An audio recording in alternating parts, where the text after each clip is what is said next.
Since you were a child, you were sold a very specific dream.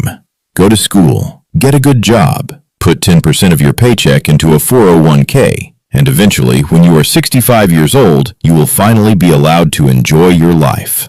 But what if I told you that the ultimate American dream is actually the greatest financial scam in modern history? Welcome to the 401k illusion, the brilliant trap created by Wall Street to lock up your money, keep you working, and quietly siphon away your wealth for 40 years.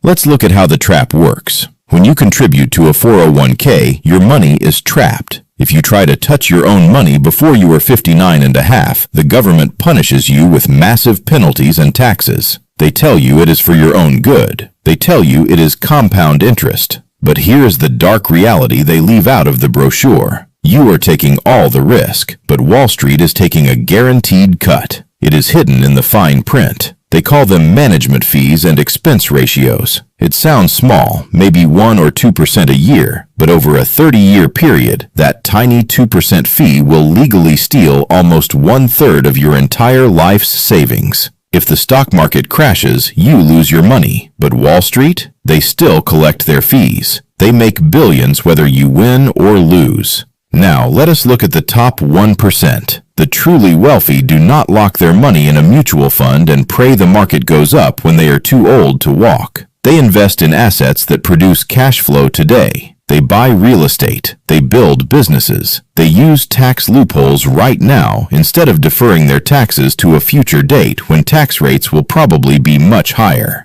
The 401k system was not designed to make you financially free. It was designed to provide Wall Street with a permanent, endless supply of your hard-earned cash to fund their investments. They are using your money to get rich today while telling you to wait until you are old and tired. Money is useless if you do not have the youth and energy to enjoy it. Wall Street wants you to trade your best years for a comfortable retirement. But ask yourself, are you building a life or are you just funding theirs?